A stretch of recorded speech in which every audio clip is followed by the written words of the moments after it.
Hello, friends, and welcome to Rise Up in Real Estate, where we are on a quest. We are looking for the extra in the ordinary. And I'm Tad Fulford, and I will be your host on this journey where we will take an honest look at what makes ordinary people extraordinary. Exactly how can we be extra in our personal and our professional lives?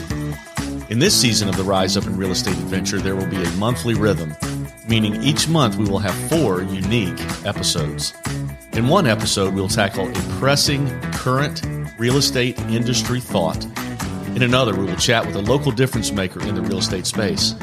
For our 3rd episode, we will host a respected national thought leader. And finally, we will have a 4th bonus and surprise episode. And in each episode, we will be digging into not only what those people think, but who those people are. Along the way, it's my hope that you'll laugh some, you'll be challenged some, you will get inspired some, and if we are lucky, maybe even figure out a way or two you can rise up in your own life and be the best human that you can be. So the challenge is, let's all rise up.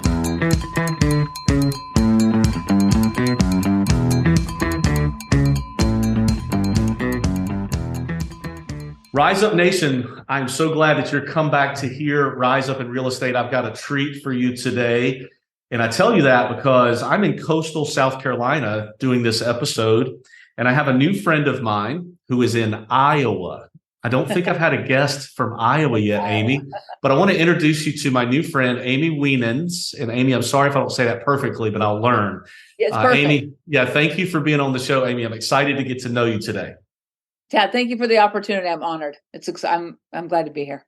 Yeah, and I wish so. You just asked me a few minutes ago, Amy, if I use the video for this, and I wish that my guests. I only use the audio. I wish my guests could see how sincere you are in your face. Like I can tell by the way that you carry yourself, and I don't know you yet, right? But you appear super sincere. Like I know what the things we'll talk about today are from your heart. And right. I appreciate that. And I wanted to tell you guys that the reason Amy's on this show, of course, we're in a similar industry and we do similar things.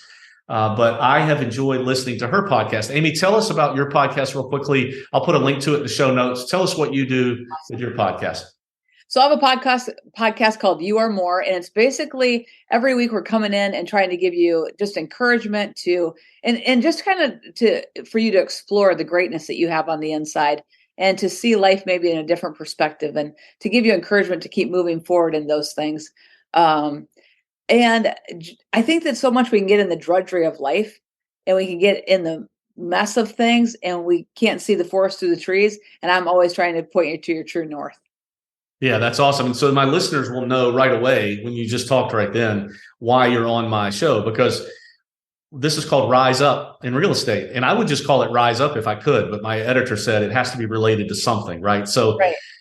But I tell, and we'll talk about this in a minute, I ask everyone, how do you rise up above the mediocrity every day? And when I listen to your episodes, and I encourage my listeners to go there, you will be encouraged. You will be inspired, I guess is the word that I think of when I think of you. You're very practical. It's not Pollyanna. It's life experience. And this is just what I've learned from listening to maybe 5 of your episodes. Mm-hmm. So I'm hoping they'll go to there and find it. Thank you. I appreciate it. Yeah, 17 to 18 minutes long. You can do it while you're riding to work or to and from or sitting in the car line. Amy, tell me though, you told me a few minutes ago, you're actually from Iowa. Yep. I'm from Iowa. I actually live in the place I was born. I've left this here for like 5 years, but I'm from Iowa. I live in the same hometown that I grew up in. And, we built so I came back here. I actually lived in Chicago. I went to school in Northwestern and I went to work in Cook County Jail in Chicago back in the day, right out of college. Wow. And I was teaching employability skills to inmates. And my dad had given me the book, The Magic of Thinking Big. And so I was reading that book and I'm like, I think I need to get into something that's got, I don't like ceilings, and most of us don't like ceilings. Right. Mm-hmm. And so I need to get into something that sales. I need to get into something that people will be excited about. I didn't want to get into car sales or insurance. I didn't want them running from me. And so I thought, real estate. So I called my dad up. I'm the first to graduate from college in my generations, right? I called my dad up. He just paid for me to go to private school. I called him. I said, hey, I think I want to get into real estate. I need to move home. I'm going to come learn how to do it. And then I'm out of here. That was almost 30 years ago. Wow. Wow. Right. Amazing. So you were in Chicago for a minute, and now you're back in Iowa. I just thought of a friend of mine, Graham Nelson, great colleague of mine in my town here, works in real estate, and he is an Iowa Hawkeye, huge Iowa Hawkeye fan. So I'm so excited that you're on here because Graham is going to love this. Yeah. That's perfect. So when you graduated from college, you went to work at Cook County Jail, you said, and then you had this revelation you're going to get back into real estate, and that's 30 years ago. Mm-hmm. And were you a real estate agent back then, 30 years ago? You started out just listing and selling property? Yep. And I was an independent agent for a single solo agent with a small team, a couple of assistants and maybe a buyer's agent, for almost 20 years. And wow. so you hit those moments in life where if you don't pull the trigger and move, because I think timing is so critical in life. So I got married late in life. I didn't get married till I was 37. We started looking at having kids like when I'm like 40, right? So we got time, right? I was at Remax. I decided to build a team because I was on the transaction treadmill. I decided to build a team, and I thought to myself, if I don't take the leap of faith right now and actually open up my own company at 40, I probably won't ever do it. And there are moments in life, I think, that if it's timing, like if you don't step, you won't step. And so that was one of those moments where I knew I had to step or I never would. Yeah, that's cool. And that was how long ago that you started? 10 years ago. And you got married about that same time? You've been married how long? I got married when I was 37, and then we had kids when I was 43. Okay. We have 8-year-old twins. Oh, wow. So you got it over quick. You were like, oh my gosh, can I have oh my kids? Gosh. Can I have kids? And then, wow, yes, I can. There you go. I saw yesterday there was on TV, there's an actress, I can't think of her name. She's 48 and she just had twins. Mm-hmm. So you know a little bit about how she had a boy and a girl. You had a boy and a girl? Yep. And what are their names? Faith and Foster. Faith and Foster. Now, I heard you say that on one of the episodes that I listened to. You were describing your family and you talked about Faith and Foster. Am I being presumptuous to think those names have some meaning to you? How did you pick those? Well, funny thing, my kids just asked that the other day. Okay. So we had gone through we had difficulty getting pregnant, right? When you wait till you're 40, we had some challenges. Okay. And so because we had challenges, when we actually were able to have kids, I'm like, well, Faith fosters faith, right? Faith fosters. So I just kept going back and forth, like, Foster fosters faith. Faith fosters foster. You know what I mean? Faith creates. And so, that's how we went with it. I just thought Foster's a strong name. I am Foster, right? So I like strong names. And Faith, I'm like, my whole entire life is a faith walk. And if you're in this industry or if you're in anything, if you're trying to live above, average, you're walking the walk of faith. Yeah. Yeah. That's interesting. Mandy's my wife, and this is both of our second marriages. And I have 2 children, older children from a previous marriage. And when Mandy and I got together, we couldn't have kids right away. I'm a few years older than she is. She say it's more than a few, but a few years older. So we went down the route of adoption, possibly. And so I understand fostering and faith, and those names are strong. And that's a story. What a great story. And you love stories. I can tell by the way that you talk. So I'm sure when your 8-year-olds asked you that, you were like, this is pretty cool. This is like full circle moment. That make you cry. I mean, you're just like, wow, here you are. And here we are talking about it. And can you believe it's been 8 years, Amy? Oh, my life. They're a game changer. Yeah. Here's the thing. The building that we have today is because of my daughter. So we have a fantastic building. And about 6 or 7 years ago, I'm like, we need a bigger building. We'd moved into one, outgrown it. We need a bigger building. And all my pricing came in like $1 million higher than what I was expecting. But there were some non-negotiables that I had. We built a second story on it. And I'm like, no, aesthetically, I'm very particular. And I'm like, I'm not going to go through all of this to have a building that I'm only okay with. Right. So I'm either going to spend the extra $1 million or I'm not. And literally I went to my husband that night. And I'm like, what do you think? I mean, I'm kind of backtracking on it right now. And he goes, what? He goes, Amy, you're not going to be happy if you're not continually pushing the envelope. And that is true. I wouldn't have been. But I looked at my daughter at that moment. I thought, you know what? I'm going to build this building because of her. I don't ever want her to live with limitations. I want her to look and live like with an abundant attitude and see possibilities everywhere she goes. And I want everyone to feel that. But I think as particularly like as women, like I just wanted her to think, man, all right, all things are possible. My daughter is a leader of leaders. She is a force to be reckoned with, right? Yeah. And she walks into my building like she owns it. Right. And she carries herself that way. And I think it's so like when you expose your kids to things, they're never going to have to struggle in certain areas because of what their base is. You know what I Hmm. mean? Hmm. Like Hmm. they expect things. And I think so much of our life is how do we think? And this is where you and I kind of line up at. Like how do we think? Because we're always drawing to us what we think about, right? And so I think like from a base, like my kids aren't going to be like they're not born in a poverty mentality. That doesn't Hmm. mean I don't believe in hard work. I'm going to have them working hard, right? But they're not thinking lack. They're not thinking. They're thinking, oh, what can I do? Hmm. That's neat. Where can you identify where this came from? Where because that's like a resilient. You've said a few things that are interesting to me. Like you're not content, right? You're content, but you're not satisfied. You're not Right. comfortable. You're Right. always looking. You're always looking to. It's almost like you want to push the envelope so that you're interested in a way. Is Yeah. that is Right. that accurate? 100%. 100%. And where does that come from? Is that from parents? Is that genetic? Is it where was it college? Can you identify where that comes from? Because it's not I would say, normal. I would say it's two things. I had a dad that is an entrepreneur, and my mom and dad got married really, really young, and they worked really, really hard. I mean, they were pregnant with me at 16 and 17. They've been married 50 Wow. years. Like they're a success story, right? But Yeah. my dad every morning would come in and tell us, "Hey, you're beautiful, and you can do anything you want in this world." He would tell us Wow. that every single day. So I think that developed deeply in me. During that time. Not that I haven't dealt with insecurity or overcome those kinds of things, but literally the basis of, okay, we can do what we want to do was established right there. And then I just think that I believe God's a big God. And I think that he is a God of increase. And Hmm. so I always believe that our influence should be expanding, our footprint should be expanding. And then you see it all through the Bible. I think the Bible is the greatest. I always preface this. I think the Bible is the greatest leadership book I've ever written, right? Hmm. Hmm. So Hmm. if you take it for nothing less than that, right? Like it has the power to transform. But I think when you look at it, it's always ever increasing, ever abounding. And I think that's how life is. And so because of that, I mean, I think we're creators. Like let's create, let's keep exploring, let's keep building. Yeah.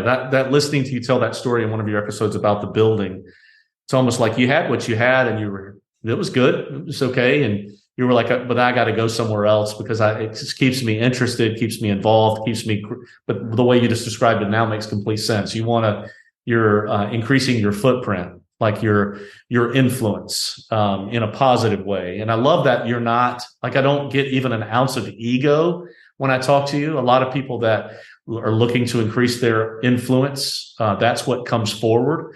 But for you, I don't feel that at all. You're doing it in a humble way and humbly with strength, if that makes sense.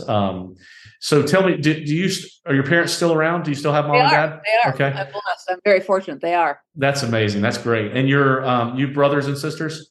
I have my sister actually works. One of my sisters works with me, and she's one of my listing partners. She's been Okay. like 10 years working on the listing, working with me. So that's been great. And then I have another sister in Kansas City, but I'm the oldest. My sister that works with me thinks she's the oldest, even though she's the youngest. She tries to rule me. Yeah. So, but my great honor is every day to get to work with her. That's pretty cool. And So it's fun. I have three daughters and three sons, and I feel like I'm a pretty good dad. But what you just said, that your dad walked in and said that to you every single day, that you are beautiful and you can do whatever you want. If you're okay with it, I'm gonna start using that with my little girls. I have a 7-year-old and a 5-year-old little girl. My one's grown, but that's so powerful. And I know that had an influence on you, and I'm going to use that. So thank you for sharing that. That's pretty cool. It's super impactful. In fact, like when we lay with our kids at night, because that's what we do. That's kind of our thing. We lay with them every night when they're going to bed. But I'm always talking to them about the impact they're going to make in this world. Mm-hmm. Like Because at that point, they're getting tired. They're kind of wearing down. They're receptive to you. They've let out, I'm always asking what their highlight was of the day. What was their low point? What's their high point? And then I'm always like, you know what? You're going to make a massive impact in this world. You're an amazing leader. And I'm always speaking that into them because I just think about that. Again, exposure is half the battle. Right. What am I exposed to? So I can think differently. And when I'm telling my kids at 8 years old, I'm telling my son, he's like Mr. Lego guy. He builds like Lego sets for like 18-year-olds. And Oh, he wow. knocks it out like in a few days. He's very fast. He's great. And I'm like, boss, you're going to probably be building cities. Who knows? Maybe you're going to be building cities in space. I have no idea where you're going, but I know whatever it's going to be, it's going to be huge. And Faith, you're a leader. I mean, you're going to change this world. And I just know it. You're going to have such massive impact. So be kind to everybody. And I mean, I'm literally constantly front loading them because I think it's so critical, especially in the world we live in with social media, with kids, the barrage that comes against them. Like I have to front load myself and I don't have all that coming at me all the time. Right. Yeah. So just as parents, I think it's so critical that we're constantly front loading our kids with positivity and possibility. Yeah. Yeah. And someone asked my wife not too long ago, like, why in the world we have a 12-week-old, so we have a baby. Oh, wow. Yeah, can you believe 20? I have a 27-year-old and a 12-week-old. So, wow. But someone asked Mandy, they said, why in the world, and they were being respectful, but why would you choose to have children in the world we live in? It seems so scary. And the way you just described it is exactly what she said to that person. She said, someone has got to make a difference in the next generation, someone, and it's going to be our kids. Our kids are they're not going to conform to the way of the world. They're going to transform it by the renewing. The Bible, so renewing of your mind, and that's really neat how you share that. And didn't you also tell me that there are some people that work with you that have been with you for a long time? Mm-hmm. I thought I remember that. Tell me, you have some employees that have been with you, or some agents that have been with you for a real long time? Yeah, a lot of people. I've had a lot of people that have been with me for quite a while. Yeah. That says a lot. That says a lot about you as a leader, I think. That's really neat. And tell me about my sales manager's been with me 20 years. That's crazy. Yeah. That's crazy. So you must be likable. I mean, at the end of the day. I don't know. I've got my moments. Yeah, I know you do. We all do. What is just since this is supposed to be a real estate show for a minute, tell me the current status of what you do. Are you a team leader? Brokerage leader? Tell me, because I don't know that about you, Amy. What is it? So so we have a brokerage that operates as a team. So we're basically a team-centric brokerage, right? Okay. And I do lead my team. I do still take listings every once in a while. Yeah. If we need to. If I have a client that wants me, right, and they want me, then I'm going to do that, right? But I'm really about the growth of my team. I'm about getting opportunity to my team. So I feel like my goal and my job every day is just to go out there and create growth and create opportunity. Just go stir it up and just drive productivity in our agents. So it used to be, I don't mean anything by this, but I've accomplished all my own personal real estate goals. Like as far as sales, I don't have any. I've hit it, right? Yeah. But in this market, in this state, I've hit it. But for my team, my great joy, I have big goals for my company. But I love helping my team build. I love it when I see the scales fall off their eyes and they see, oh my gosh, I just did this. This is possible. Yeah. I love it when I see their confidence shift. Right. I have an agent, and this book, Secrets of the Millionaire Mind. Okay. Right? Yep. So I had a really talented agent, good looking guy, young, great personality. And his sales were just very really low. Mm-hmm. And he was so frustrating to me. And I'm like, you are sitting here. And one day in front of a group, I took a total risk that he'd just walk out the door, but it was a risk I was willing to take. I looked at him. I'm like, you can't sit with me anymore like this. Like you have way too much in you to be hitting the numbers you're hitting and doing what you're doing. You have way too much in you. And so I said, I want you to read this book. And I want a book report on it. Can you believe I even said that to him? Give me a book. This is just like to an adult. This is like 3 years ago, right? So he was obviously irritated with me. And on Friday at 5:00, I called him. I said, hey, I haven't seen that email yet. And he goes, check your email. And he was like, and I had just gotten it. And he was ticked, right? But I started to look at it. And he had grown up with such limited thinking, like not, he grew up in a family where things were tight, like money wasn't easy. And so he thought like that and he portrayed that on his clients. And so literally when he started to acknowledge that and seeing that, he started to walk different. He started to talk different. His sales like increased by I don't know, probably another 6 or 7 million that first year. And it's been upward from there. But that gave me so much hope because I'm like, it's how do you think? You're always creating it. And people have predetermined ideas about money, whether it comes to them easily, they've never had it. It's always just available, but it determines how they're going to succeed in life because we've got another agent that came in. She grew up with a lot of money. Well, she went out of the gates and she had no problem selling high-end stuff because it was her comfort zone. It's where she lived. It's where she grew up. And so much of that is pre-programmed. And so I'm always like, how can we get rid of the pre-programming, change the pattern, and see their life explode? And so that's the juice to me in this industry. Yeah, you said something I had never thought of, but what you think, you said it even translates to the client. Your customer client picks up on it. Elaborate on that a little bit. You changed the way you said he walked different. And when he walked around clients, he probably acted different. Yeah, he was confident. Like an example would be like he had hosted a high-end house for us. And I knew some people that were walking through and I'm like, hey, those are good suspects for this house. And I said, follow up with them. And he called me and I checked on it the next day. I'm like, did you follow up with them? Yeah, I just think it's too much for him. I go, okay. And then like 24 hours later, I had an offer from somebody else. Mm-hmm. And I'm like, no, you're putting limitation. And this happened like 3 times, like 3 weeks in a row. Mm-hmm. Like $500,000 buyers that he had contact with that he said they weren't interested. It's too much work. It's too much this. It's too much that. And I'm like, no, I think we need to look at this because the opportunity is right there. It's how you're putting your, and we do this in a lot of things. We put our whole paradigm onto someone else's life and, and so as a salesperson, that could be like kryptonite, right? Right. You can kill every sale because of your own limited thinking. Like I walk into a house anymore and I've been like this for a long time, but I'm like, yeah, spend $500,000 on this and remodel or spend $600,000 or $700,000 on it. And I don't have a problem talking like that they have that, the value is going to be there. But because that wasn't where he was at, he'd be like, they're going to spend like $30,000 redoing something. And he just had a limited mindset. He's not the same guy as he was back then, but that's one of those moments for him that I think he'll always look back on and say, my life changed because I saw the pattern. I saw the thoughts. That doesn't mean that he doesn't struggle with it, but he is a completely different person. And I think that's just part of our life is there is that battle of who we are and those negative thoughts always trying to pull us off of who we are. Right. Right. So like I'm a big mindset person.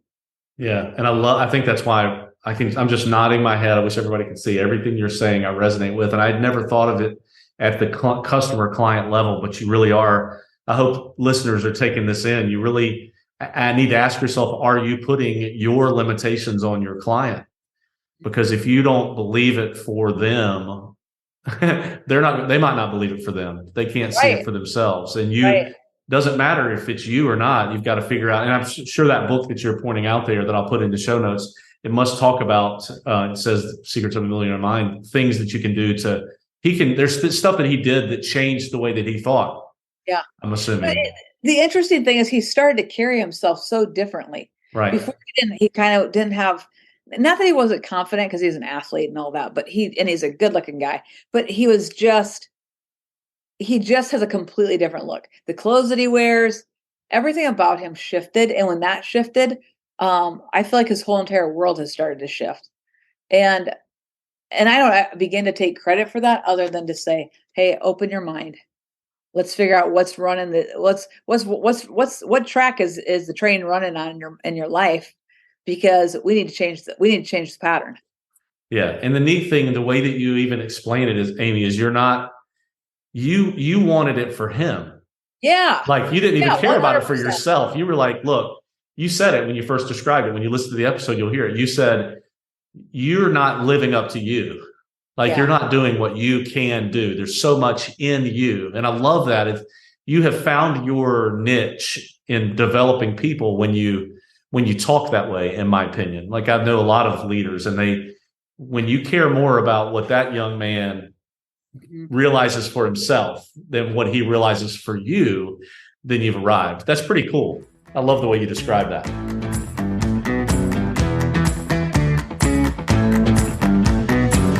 If you live or own property along the coast of South Carolina, you probably need insurance. We Insure Advocates is a locally owned independent agency with industry-leading service support. Our team of customer-centric agents can explain your coverage options and help you craft an insurance program that fits your needs and budget.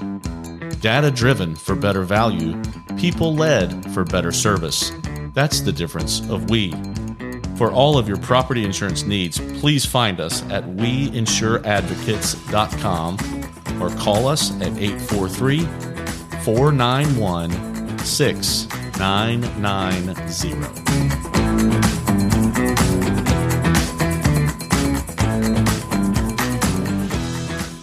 Tell me what, this is an off-the-cuff question, but I feel compelled to ask you this because in my opinion, and this is my opinion, when someone is deep like you are, and that, I mean that as a compliment, like in the most respect I can give you as knowing you for such a short time.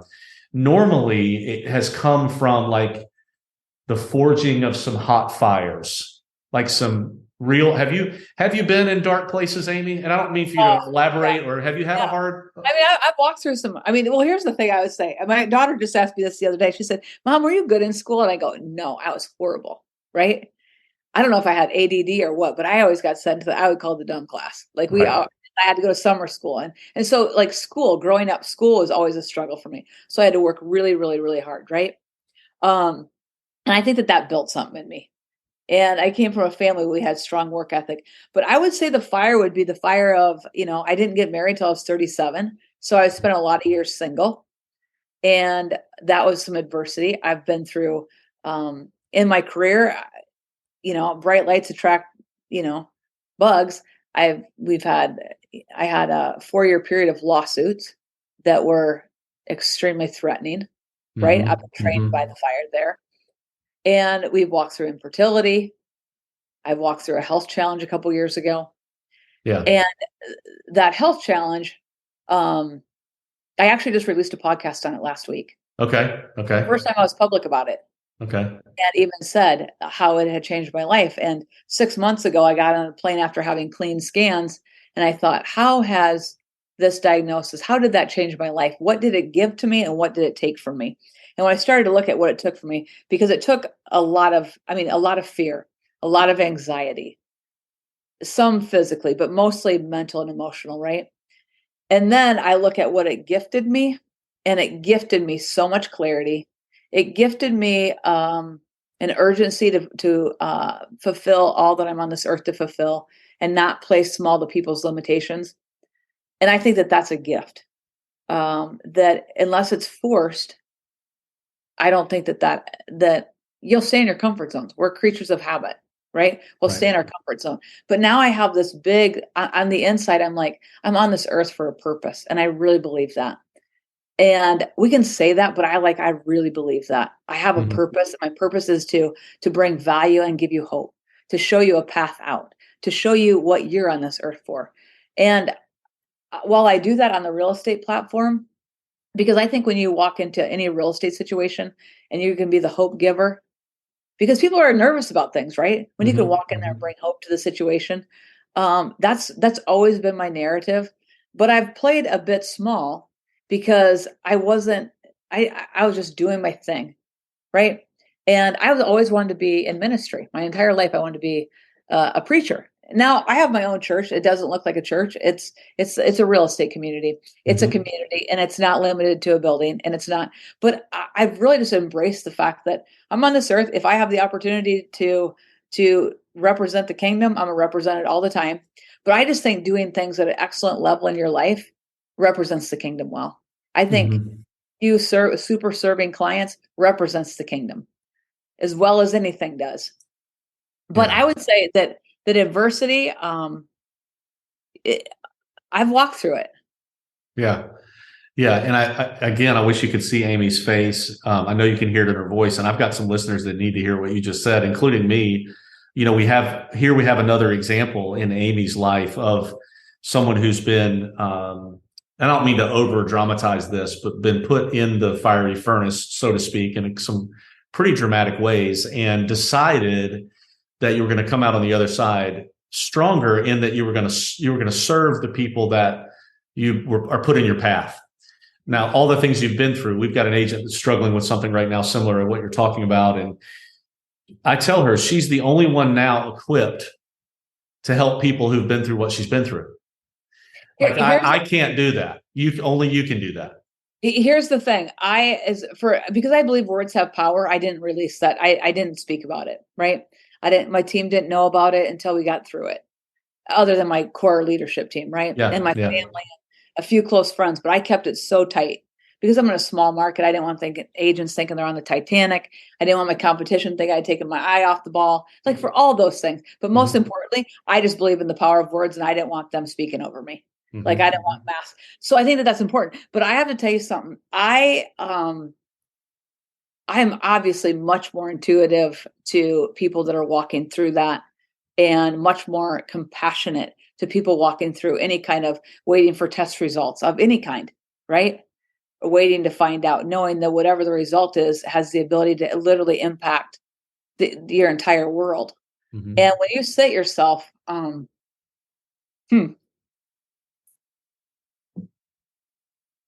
Thank you, Amy. We're not going anywhere. When you sit yourself in when you sit in a chair and literally you don't know what the next words coming out of their mouth means to your life. Yeah. Or it changes the complete trajectory of your life. That's a moment that, unless you've sat there, like you can't identify with, right? Yeah. And I'm so grateful to God, the fact that I have breath in my body, I have a good report. Like I can't help but live my purpose at this point, whether it offends people that I'm a God person or not. I can't help but live my purpose because I only have breath in my body because of Him. Right. Right. Yeah. So the secret is, like, I'm so in tune with what you're saying, because the secret is, for those of us that haven't walked in those shoes, how can we figure out how to live that way before we're there? Right? Like, that's the gold.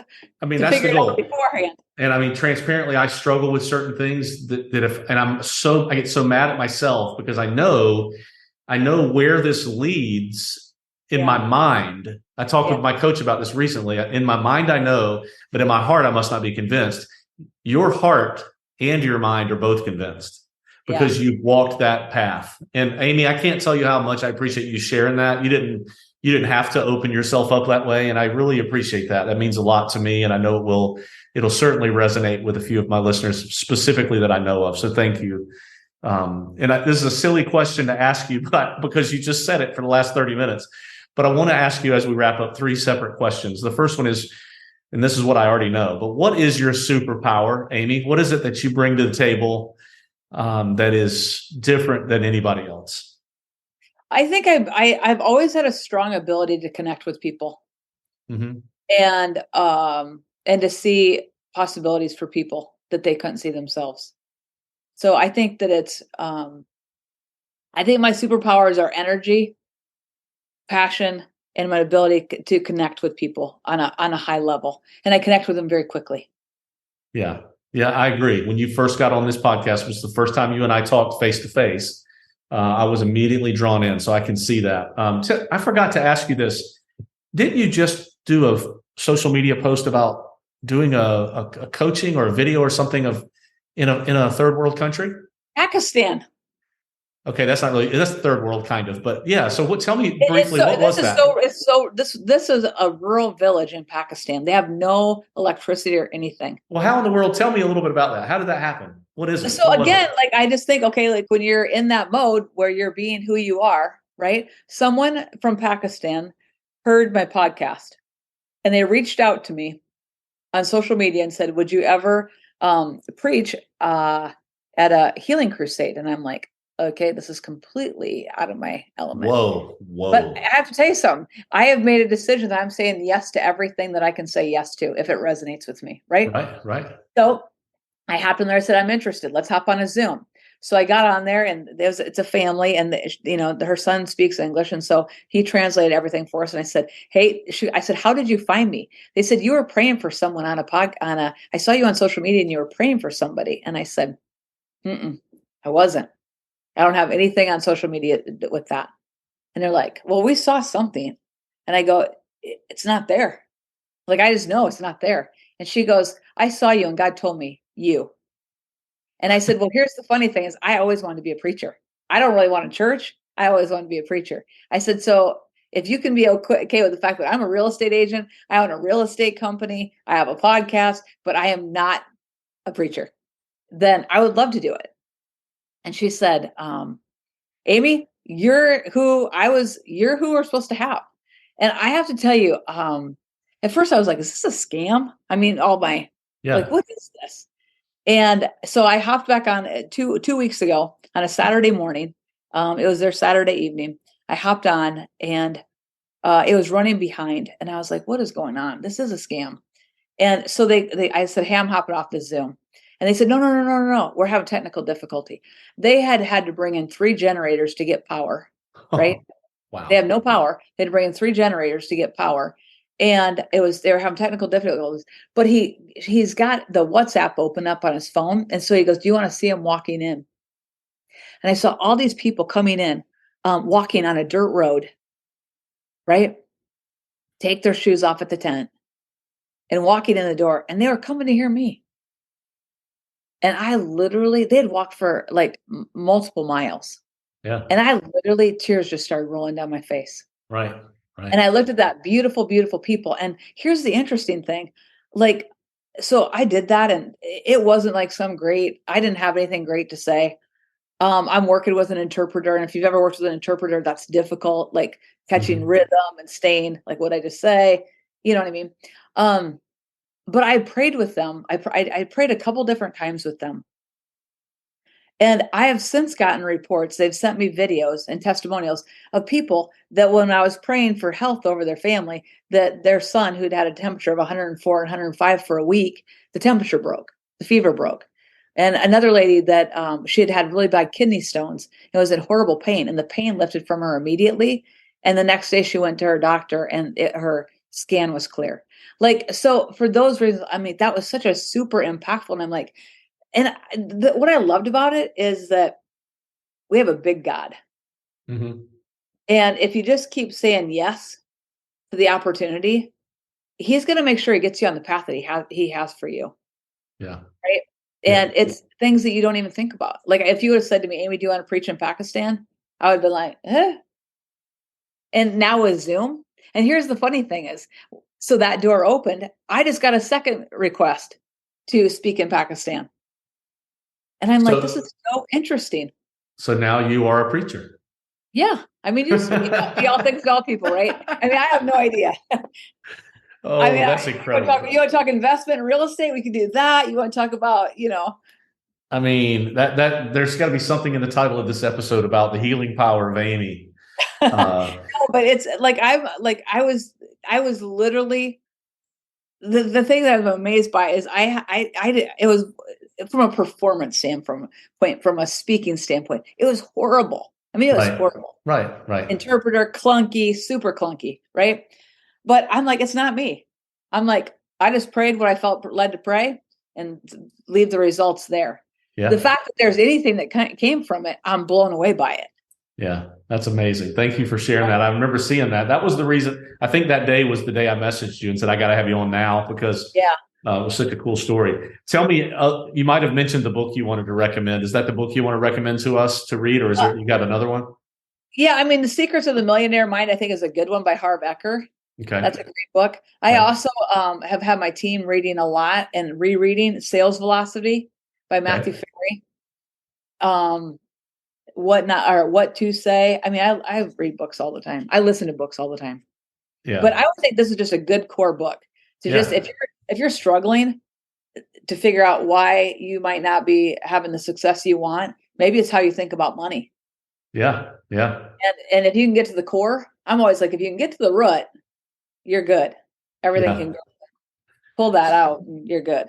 Yeah, no, I love that. South Carolina would call it a root, but you call it in Iowa, y'all call it a root. I love that, root.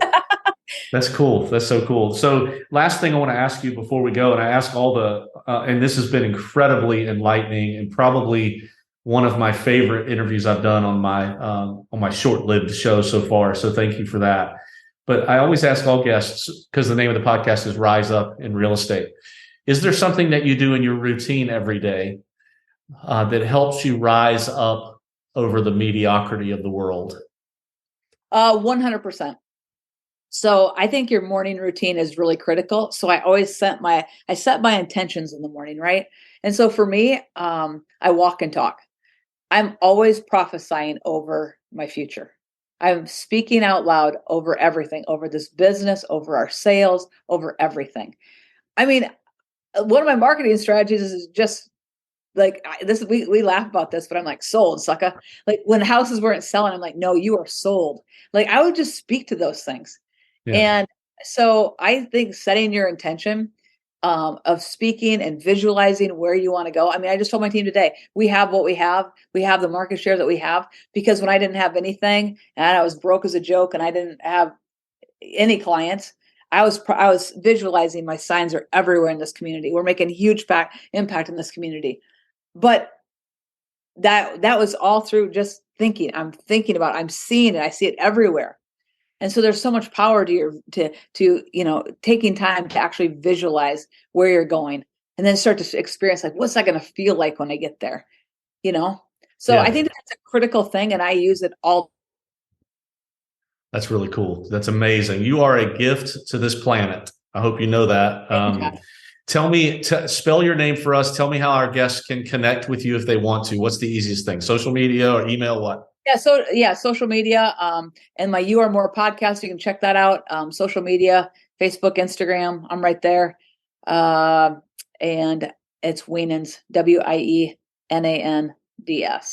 That's perfect. Thank you so much for taking part of your busy schedule to be with a stranger in South Carolina on a podcast. But I guess I'm so honored to be here, Tad. I'm so grateful. Thank you. You've been to Pakistan. Now you've been to Myrtle Beach. So you tell people that. Yeah. And we probably need your healings probably just as much as Pakistan. So thank you for being here.